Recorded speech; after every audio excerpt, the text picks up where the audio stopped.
worn many hats in her life. She began her career as a teacher in India, and she still teaches English here in San Miguel part of the time. She was for 30 years with the Canadian government, where she launched international development projects. She was a diplomat for Canada and Asia and Africa, and throughout her career has championed policies for forgotten groups. In the community, she got things done through people projects, activism, and research.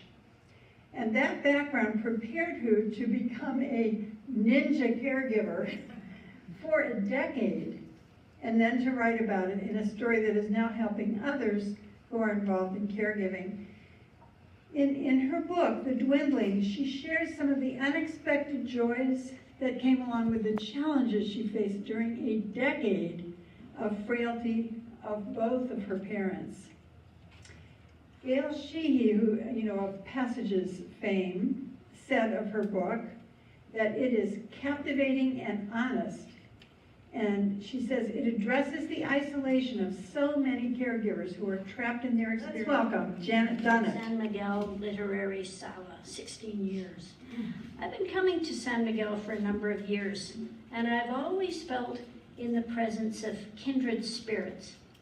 But when I came to town this year with this book under my arm, I began to experience San Miguel in a brand new way. This year, I find myself being drawn into all kinds of conversations about caregiving. Well, not everyone starts the conversations, but when I say what my book is about, there's often a pause, and then it comes out that there's a story to be shared.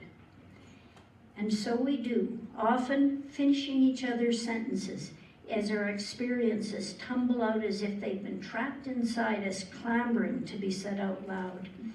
They're all unique, but there's a refrain I'm used to hearing now in the sharing. I know just what you mean. So it's true that even here in San Miguel, there's a huge caregiver tribe. Some are here, but still concerned for someone far away, cared for Mexican helpers who are so tender and willing and loving. And many caregiver emeritus folks are here too. Like me, for them, caregiving is over. But just like me, they're still reflecting on the experience. And yes, there are some people who turn away from the discussion. It's depressing, they might say, edging away. Or, I'm here to escape that. Or, can't we talk about something more pleasant? And I'm guessing there's a sprinkling of those folks in this room, and to you I say thank you for your patience and forbearance. In my time here, I'm going to do 3 things. I'll tell you a little bit about the book, and as part of this, I'll offer 2 short readings. Secondly, I'll tell you about what I learned being a caregiver. And finally, I'll explain why I think storytelling, in this case via a memoir, can be a force for change. I'll read this quote because I bet some of you can't read it. Tell me a fact and I'll learn. Tell me a truth and I'll believe. But tell me a story and it will live in my heart forever. Now, healthcare is one of those system-wide problems like poverty or inequality, and it can't be fixed with a hack here and a patch there. People cringe because it's just so overwhelming. So how can a story help? Well, several ways, I think. They help us find patterns and see meaning in them. And they get past our intellectualizing to our guts and might help shift mindsets and values. And a lot of stories told shed light on fault lines in the system that might otherwise be overlooked. But most of all, for me, story is like emotional glue. When we share our experience this way, we take a big swipe at the isolation people feel, believing their situation to be unique and freakish. That gives us power, and with power and with others, we can speak out and push for change. Now, it might feel like a cliche to many of you when I say this as one of the most often quoted ideas about who makes change. Margaret Mead, roll over in your grave. We need your wisdom one more time. And you know what she says, never doubt that a small group of thoughtful, committed citizens can change the world. Indeed, says Margaret Mead, indeed it's the only thing that ever has. And that's why I have this theme for this afternoon, change. I note a growing apprehensiveness as our generation looks past our experience of caregiving with trepidation. We don't like what we see. But here's the thing. I'm part of the largest living generation in history, baby boomers. All along our life path, we have faced challenges. Take examples like the birth control pill, daycares, women in the workforce, no-fault divorce, gay marriage, pensions, and now, as we creep to our generation's edge of life, radical ideas like medical assistance in dying. And there's another death-accepting, if not quite death-positive approach that we're looking at too, access to palliative care. There comes a time when most of us might prefer quality in our lives over quantity, especially when efforts we might have been making to fix things going wrong have finally come to nothing. In Edge of Life Care and at the end, it's been the power of our stories that have been the driving forces for that change. Before that societal shift, it was the stories, and they can still be a call to action. So I'm going to read 2 pages from the prologue to show you what I mean about that.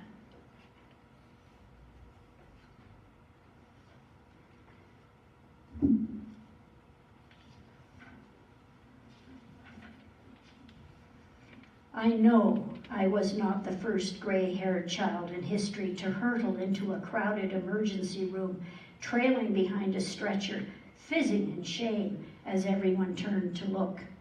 But on a hot August night in 2008, with my mother banging the rails of her stretcher and screaming that I was killing her, I felt all alone. Later that night, a chubby intern with thick glasses said not to worry. Mom probably had an infection. Perhaps her metabolism had become sluggish, so the right dose last week of one or another of her many pills was an overdose now. He shrugged. It's very common. Meds get tricky with old girls like your mother. He scribbled something on his clipboard, and without another word, he jabbed a needle into Mom's upper arm as she screamed in shock. This'll calm her down. My relief was seasoned with a dash of irritation. Why did doctors tell daughters not to worry when they brought their hallucinating parents to emergency in the middle of the night, as if more intelligent caregivers would not be so quick to overreact? And why didn't they tell us what new medication they were pumping into our loved ones on top of everything else that was already inside them? And what was this bit about calling an octogenarian an old girl?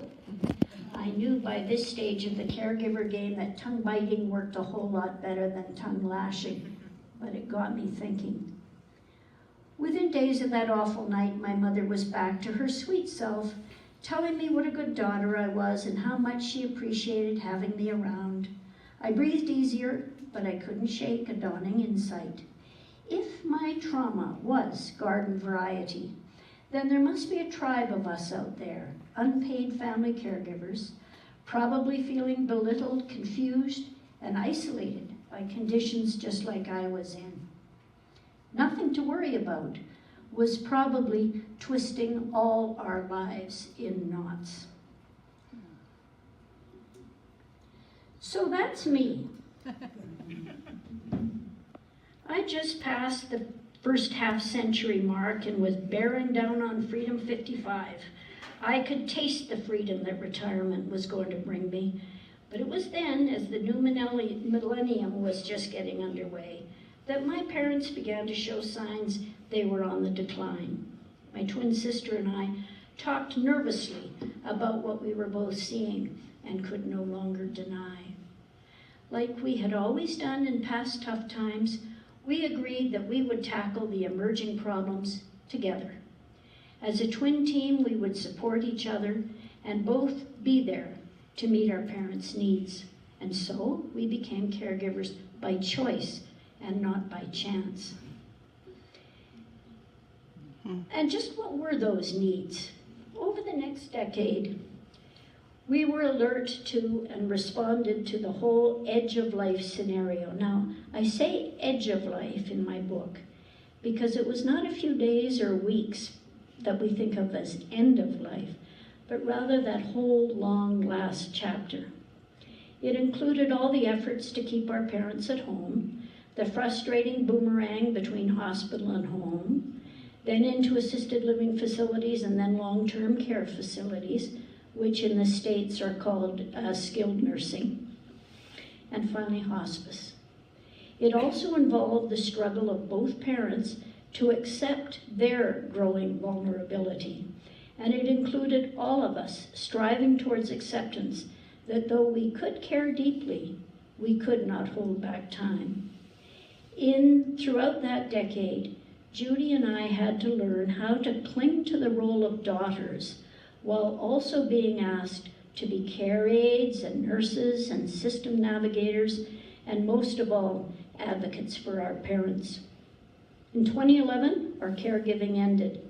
My father died in 2010 of a brain bleed, but he was deep into dementia and living in memory care, which we all called the lockup. My mother died in 2011 with so many things wrong that her death certificate just said, old age. Afterwards, I spent a year confronting my mix of grief and relief.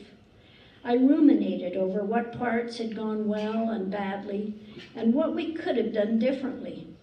My personal forward progress in life seemed to be in a stall. Judy put a stop to that. "You are a writer, Janet," she said, "so write about it." "It might be therapeutic," she said. "It would probably be the only way to get the monkey off my back." Judy even wondered if by telling the story with a broader lens, such as a book, might help trigger a wider discussion about what quality looks like in late life care. "We're all going to need to figure that out," Judy added, "because we're next, aren't we?" That was it. I was convinced. A story that would help caregivers now, but also have a broader application for us in using our learning to call for a better future would, as my father always said, it would turn my crank. So let me describe who I'm talking about when I refer to informal caregivers, also called family caregivers. They're the person who's an adult who spends anything from a regular few hours a week to 24/7, assisting another adult to achieve one or more activities of daily living. Well, what's that? Well, it's a list that the medical providers look at as a measure of need. They might be simple things like managing finances or shopping, to more difficult problems like getting food, using the toilet, or even getting out of bed and getting dressed. There are 3 things to know about the family caregiver.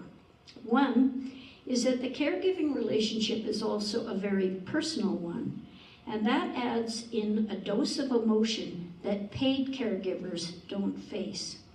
And that's the second thing. Family or informal caregivers don't get paid.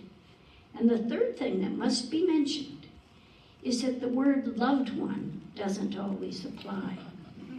Reluctant or even resentful caregivers are still caregivers and deserve even more respect, in my humble opinion, because loyalty is their motivation, or rather than faithfulness, and faithfulness rather than love.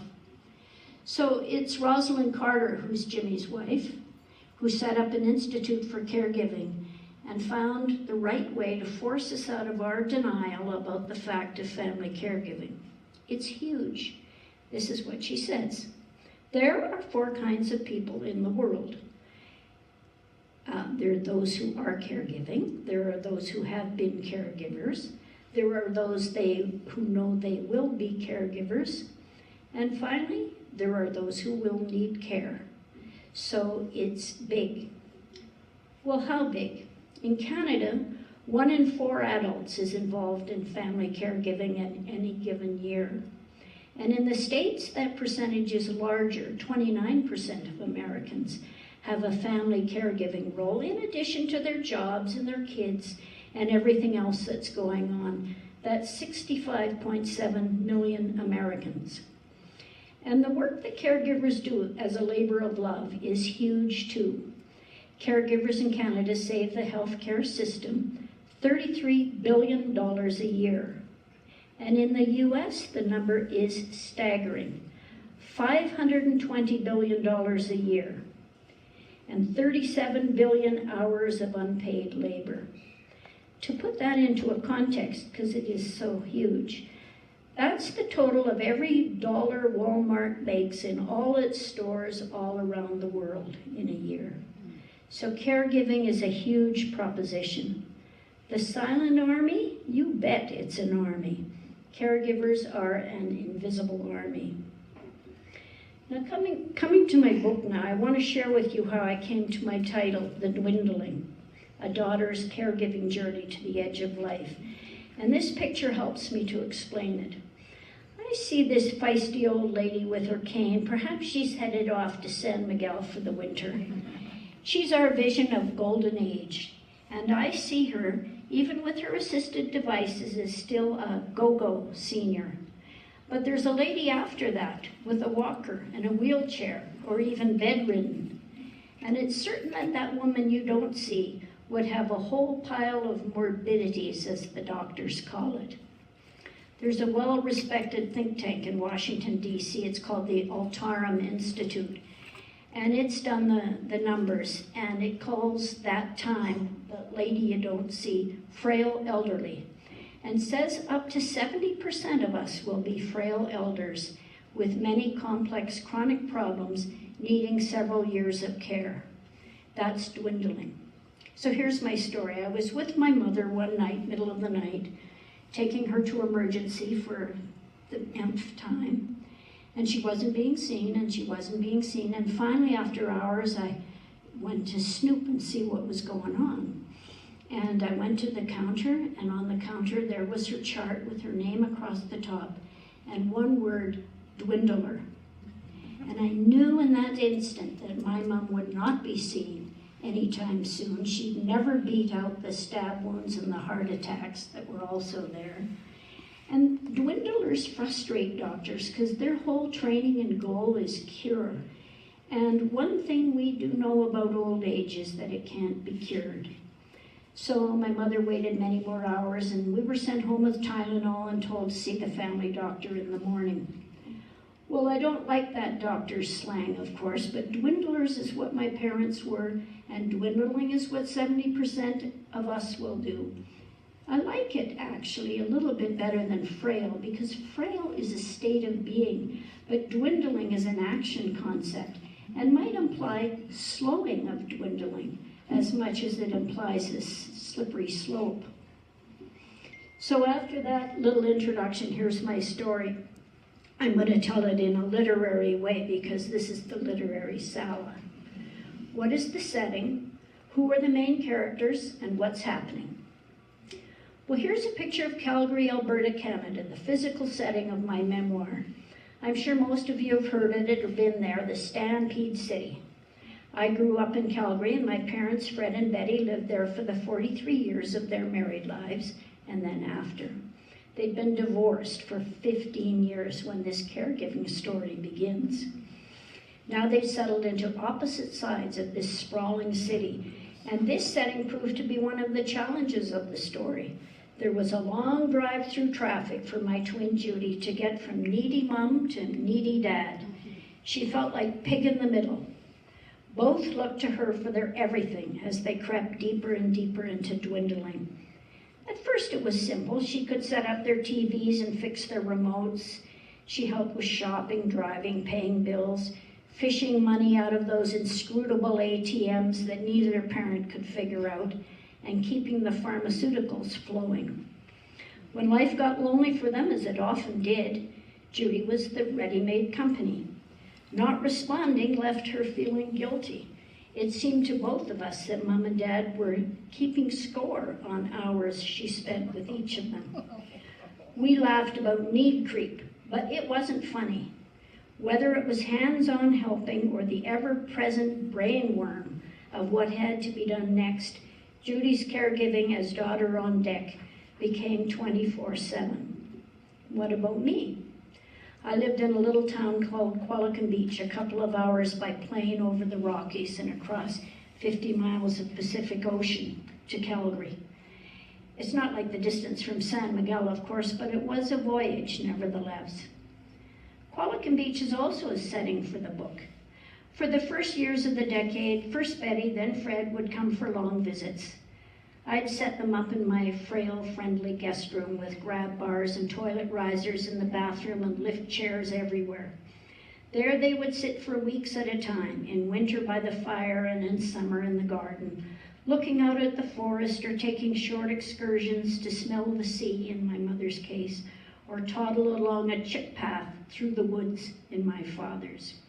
When they visited, my husband and I became full-time care providers, and Judy got some respite. But as the needs grew, I moved to Calgary to live for months out of a suitcase. My husband said he understood, but he also said he needed me too. So now I was pig in the middle. I had a job description as daughter at a distance. I was the knowledge broker, learning about every new condition or medication and keeping track of it all in a big book. That let Judy ask the right questions in all the specialist visits. I was the family communicator, keeping every sibling in touch. I was the advocate. Please stay on the line, your call is important. It was a frustration, but it also gave me power to advocate. In fact, I could be a bit of a bitch after all of that, being left on hold. As the face-to-face presence to the health providers, though, Judy cultivated smoother relationships. Mom said, "You catch more flies with honey." So Judy was at pains to be the nice twin. And we were a great yin and yang team because we lived in these two settings. I want you to know Betty and Fred as something other than dwindlers. So here I pause in my caregiving saga to roll back the clock to that earlier phase of retirement when none of us gave the inevitability of dwindling a second thought. My backstory is two active and engaged people living the good life in their unique ways. It is the stage I'm guessing most of us in this room are at right now, active seniors in our go-go years. My mom would have loved San Miguel de Allende, but the place of her heart was India, where she worked with Mother Teresa. Of course, she had pesky health issues then. Her arthritis was a factor. She needed a nap in the heat of the Calcutta afternoon. Diabetes had led to her retirement, and that had to be contended with. There was a heart scare or two, but if you ask my mother, she would have said she was in great health for an old girl and intended to go on that way. And my dad? Well, in retirement, Fred was a vagabond, a traveling man. He got a late career degree in archaeology and turned from working on the oil sands to become an amateur expert on the Maya. He loved to talk about walking the Baja Peninsula barefoot, or being robbed on a train in Indonesia, or being beaten up in Zimbabwe, or even losing his hearing aids at the bottom of a Yucatan cenote. He loved his nomad life. We didn't see him too much in those years, actually, except once when we had to bail him out of a stroke while he was on Isla Mujeres and get him flown back to Canada to a hospital. Dad insisted that was just a small setback, but he was never the same. Yet anyone who knew Fred knew that his trademark was his Tilly hat. He wore it everywhere. He'd tell you it would go through an elephant's backside intact.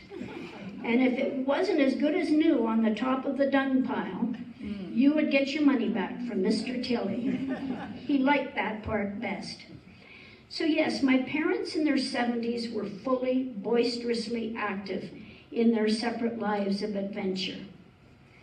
So here we are, a good Catholic family of the 50s. Judy and I are the second two characters in the book, number 2 and number 3 of 7 kids. There are 2 things I want to say about families. One is that each of us has a unique experience being the child of Fred and Betty. Between the oldest and the youngest came changing income, differing time for being with the kids, fights with alcoholism and depression, and the feelings of abandonment of my little brothers who came along when Mom and Dad took no more joy in parenting. And then there was the messy divorce. When it came time for caregiving, each child in that family had a different attachment and sense of obligation. And the second thing is that it took a special effort on the part of Judy and I to maintain family ties through all the twists and turns of dwindling, including very different and shrill perspectives about what was needed. Togetherness could never be assumed. Togetherness took work. But I have to say, as we siblings now creep closer to our encounters with dwindling, that work has paid off. An early reader of my book, when it was first published, gave it a review on Amazon of 3 stars, and in her comments said that as daughters, she found us to be enmeshed in an unhealthy way. In psychological terms, that has to do with that it might have been true that Judy and I had mushy boundaries, perhaps, when it came to caregiving. Reflecting on that, I do think that's so, but I also think we were raised that way. This old family album pictures it all, says it all. Here's Judy and I, about 7 years old, waving our dish towels, Mom looking happy to have us there, elbows deep in suds. And Dad is naming the situation in that faint tagline, Mother's Little Helpers, for me to reflect on more than half a century later. I believe Judy and me were socialized to want to be caregivers.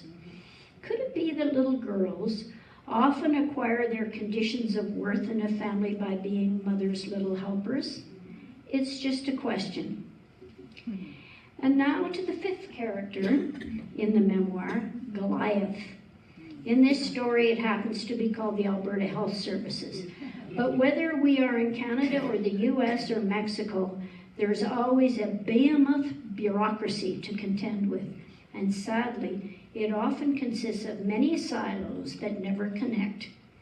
And we know Goliath more for its blind spots than its dedication to our cause. No doubt, all our Goliaths aspire to be patient-centered. If asked, they all insist that their quality question is not, "What's the matter with you?" but rather, "What matters to you?" Such a nice idea. But in my experience, it's hogwash. At every turn, we were forced into the mold that had to do with the convenience of the system. Mom and Dad were shuffled from place to place and specialist to specialist without a moment's thought to the challenges they would face in adapting and ours in system navigating. And if we complained, Goliath's retort was always, "Who do you think you are?" And we always cringed from that in shame. What did we deserve after all? I mean, Goliath was at war. Ours were acceptable losses, tough luck. What I have to say about Goliath, though, is that the most intensive and emotionally taxing part of our decade was advocacy, and it was also the most important. I've told you about the setting of my caregiving and its 5 characters, and now I'm going to talk about the arc of our caregiving. The main point is that the journey is very different as time goes on and the settings change, but it's all caregiving. The job description changes, but the responsibility is never given away. In the beginning, I refused the label of caregiver. "Don't call me that," I would say. "I'm a daughter." I didn't want to take away their autonomy. I felt acknowledging they needed help might be hurtful. And also, I felt that that label of caregiver meant it was work, and I was ashamed to think of it that way. Though Judy and I were devoting many hours and setting aside other priorities, we first clung to the fiction that it was just so much fun. Our main job in the early years was to be our parents' enablers. We knew that helping them find meaning and purpose in their lives, a reason to get up in the morning, was our most crucial work. There's a doctor-author named Atul Gawande and his great book called Being Mortal, which I recommend. As said, one of the key questions that always needs to be asked by the caregiver to the cared for is, what would a good day look like? And that changed as time went on. Here's 2 examples. My father in the upper left looks like he's going to eat that whole lobster, but in fact he didn't manage more than a nibble for the camera. It was important in this visit to a beloved aunt across the continent to put on the best face and disguise his neediness. With wheelchairs, incontinence products on planes, and his ever-present bewilderment with where am I? The constant echo. That trip would not have been possible without my accompanying husband. My father told everyone after the trip that his son-in-law was a freeloader, weaseling his way onto the trip and then hogging the lobster. But the reality was that my husband helped my dad keep up his fiction of independence, and that was what mattered most to my father. And as for my mother, who would know that she was bald under that Diana-style wig? How could this picture convey that as soon as she hurled her arm in the air to cheer for the flames that night, my sister Judy removed the watered-down rum and coke, helped her into her wheelchair, plucked off her disguise, and tucked her into bed where she took days to recover. But being social was important to Mom. Making that possible gave her life meaning. The arc gets very steep when the crisis hits, and there's always going to be a crisis. Fun-loving daughter becomes pharmacist, chauffeur, chef, navigator, advocator, counselor, home repair and housemaid, bather, toileter, feeder, recreation support, and a whole lot else. No longer the fiction that caregivers are companions lending a hand from time to time. They beg for help, or not. So many caregivers grimly press on in the shadows until their health tanks or they suffer burnout. And then the system that henpecked the caregiver with guilt-inducing concepts like family responsibility now rallies around and, of course, takes control. What is burned in my memory from this vividly intense 24/7 middle was the fatigue, the fear, the frustration, and the awful feeling that no Calvary is coming and there's no end in sight. But then there's often a denouement. There's no more push to fix it, because finally we agree we can't. Tenderness peeks out of those weakened exteriors. Vulnerability brings a new relationship. I picture an onion. The crusty, tough bits are peeled away, and just the sweet and tender center remains. It's still the onion, but it's such a different relationship than has ever been there before. I was also comfortable then in my expertise. There were no more surprises. The setting for care had been determined. In my mother's mantra of acceptance, we all said, it is what it is. And now at last, we meant it. We were called more in that time to just be rather than to do. And it was a very different and wonderful experience. I don't mean to pretend that the time was pretty, because it wasn't. But in that stage of caregiving, I can say I found a mix of bliss that went along with all the grit. And I even found joy in caregiving. It was at that point I could really honestly say it was the hardest job I ever loved. Now, my second reading is about my father at this tender end.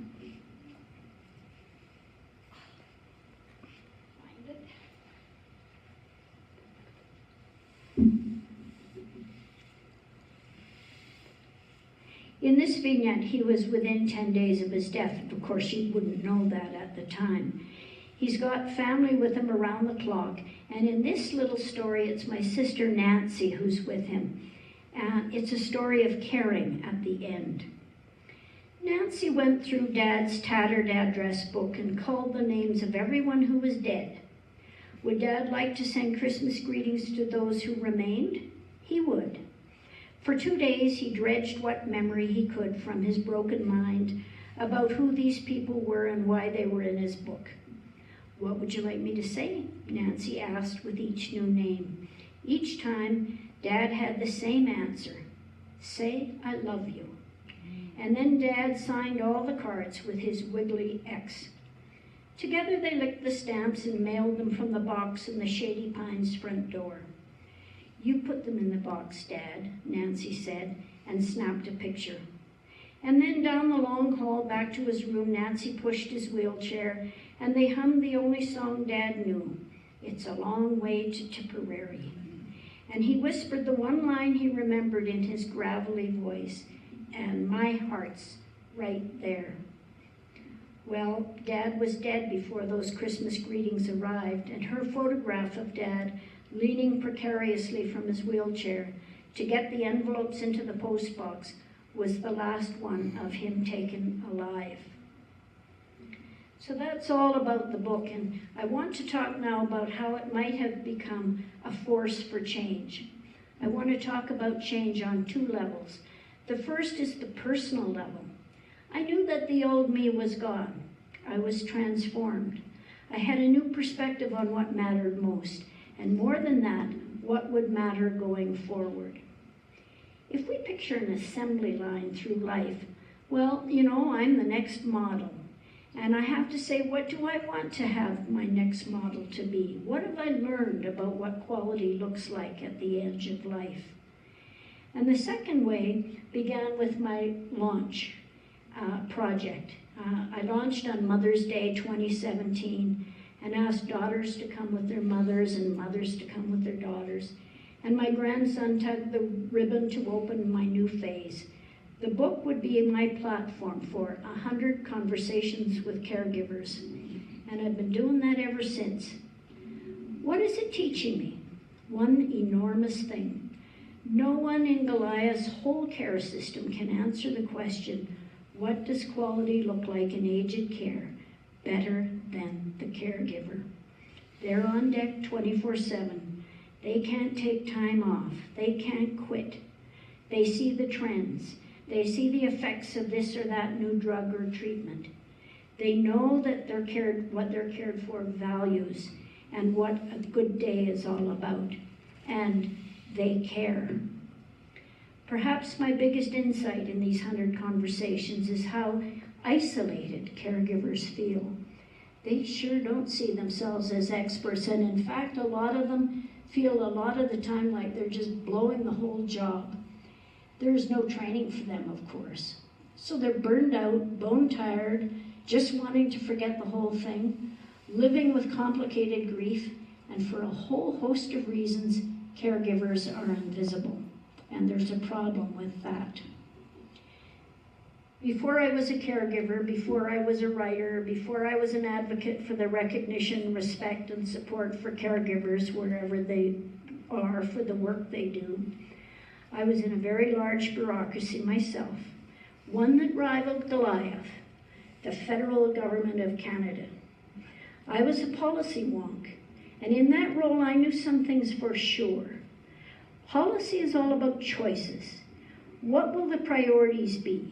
What values will prevail? What will get the resources if they're scarce? Who will get training and what will it be about?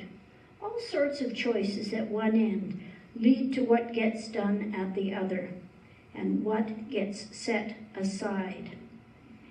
And the biggest part of policy making is finding the right stakeholders and tuning into what they have to tell us.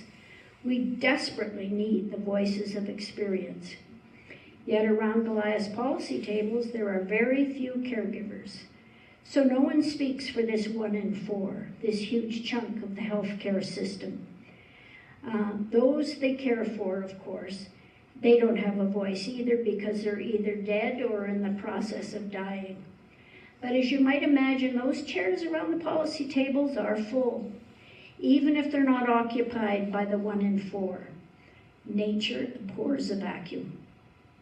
But there are plenty of other groups vying for the ear of the policymakers. Those stakeholders want different things. They want cure. That means more big pharma. It means high-tech equipment to save lives in ICUs, ventilators, defibrillators, dialysis, more MRIs, more ambulances, more specialists. And corporate medicine tunes into them. They follow the money. After all, care at the edge of life, without specialists, procedures, expensive tests, and drugs, that medicine is cheaper. And there's not much money to be made. Do you know, for example, that geriatricians are the lowest income specialty of all the doctors, by far? Yes, my friends, what I learned as a policy wonk in Goliath government is that squeaky wheels get the grease, and it's hardly ever fair. So what are we to do? We know what is needed at the edge of life is not cure and big ticket costs, it's comfort. When the quantity of days gives way to quality of days, things should be so much simpler, not cure, but comfort. So caregiver stakeholders need to be squeaky wheels, and that is the power of the story told.